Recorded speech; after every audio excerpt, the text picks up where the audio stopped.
3,000 years ago, every human on Earth heard voices inside their head. Not their own voice, not thoughts the way you think of them. Actual voices, commanding them, telling them what to do. And they didn't think they were crazy. They thought it was the gods speaking. Kings heard them, soldiers heard them, farmers heard them. Every civilization on the planet reported the exact same thing.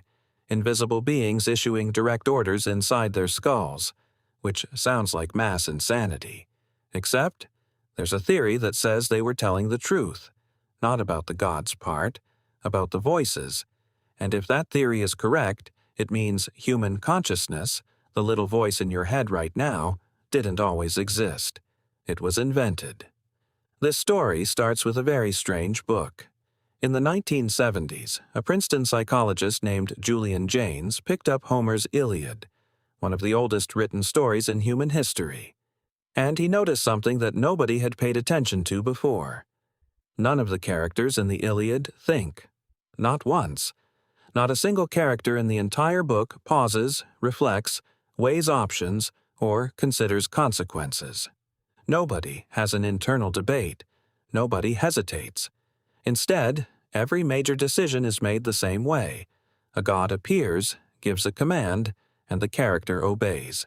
Instantly, without question. Achilles doesn't decide to fight. Athena tells him to. Agamemnon doesn't choose to take a prisoner. Zeus commands it. Now, most scholars read that as mythology, poetic devices. But Jaynes asked a question nobody else had asked. What if it wasn't a metaphor? What if ancient humans literally heard voices, and those voices came from inside their own brains? Here's what Jaynes proposed, and it's one of the most unsettling ideas in the history of psychology. Your brain has two hemispheres, left and right. Today, they work together as a team. You hear a thought in your head, and you know it's you. But Jaynes argued that for most of human history, the two halves didn't work that way. Instead, one side, the right hemisphere, would generate a command, a decision, an instruction, and it would transmit it across the bridge between the two hemispheres, a structure called the corpus callosum, to the left side. The left side would receive that command. But here's the terrifying part. It didn't recognize the voice as its own. It experienced it as an external speaker, a separate being, a god. Imagine that. Your brain is talking to itself, but you don't know it's you. Half your mind is issuing orders, and the other half is obeying them like commands from an invisible king. Jaynes called this the bicameral mind. Two chambers. One speaks, one listens. And for tens of thousands of years, that's how every human on the planet operated. No introspection, no self-awareness, just voices and obedience. Now, this sounds like science fiction. So, is there any actual evidence? More than you'd expect. Start with the ancient texts. The Iliad has no word for mind or consciousness or thinking. Ancient Sumerian and Egyptian texts describe kings receiving orders from gods as though they were standing right next to them.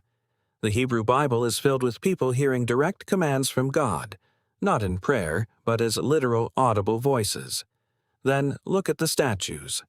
Ancient Mesopotamian temples contained massive statues with enormous, exaggerated eyes. The priests would feed them, dress them, and put them to bed. These weren't symbolic rituals.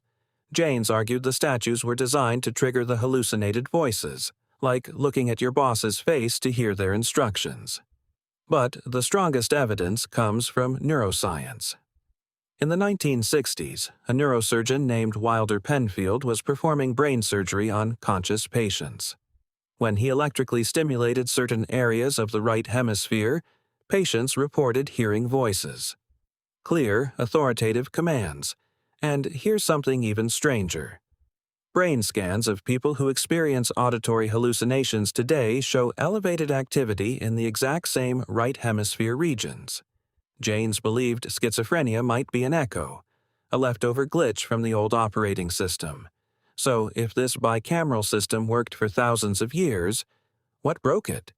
Civilization got too complicated. The bicameral mind worked beautifully in small, stable societies. You live in a village. You plant crops. The voice in your head says, store grain, or avoid the river. Simple commands for simple problems. But around 1200 BCE, everything collapsed at once.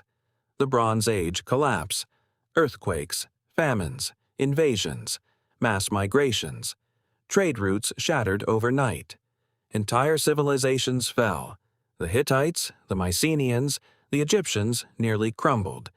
Suddenly, the world was chaos, and the voices couldn't keep up.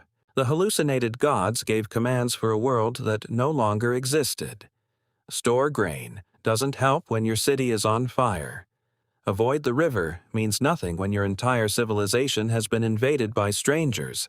Humans needed a new tool.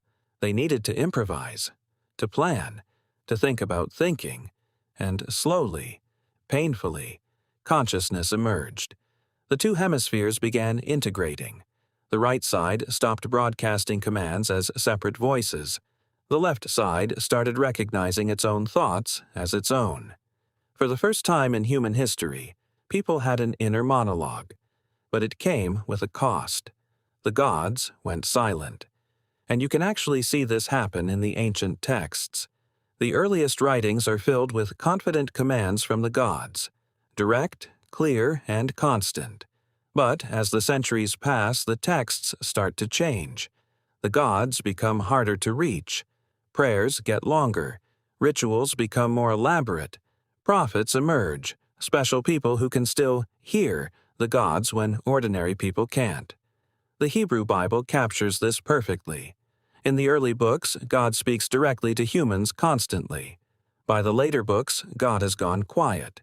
Prophets complain that God has hidden his face. Ancient Mesopotamian texts from this exact period contain desperate laments. My God has forsaken me.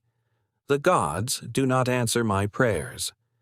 These might be people documenting the literal loss of voices in their heads. The bicameral mind was dying, and consciousness was being born. But here's the truly unsettling thought. That little voice in your head right now, the one that narrates your day, that weighs your decisions, that you call you, it might not be the default setting. It might be a patch, a workaround, a desperate hack your brain cobbled together 3,000 years ago because the old system crashed and there was no backup. For 100,000 years, humans didn't need to think. The voices told them what to do, and it worked. Civilizations were built, cities were planned, wars were fought, all without a single moment of conscious reflection. Then the world broke, and the voices stopped. And for the first time, a human being sat alone in the silence of their own skull and had to figure things out for themselves. That terrifying silence? That is what you call consciousness. It's not what makes us human. It's what made us desperate,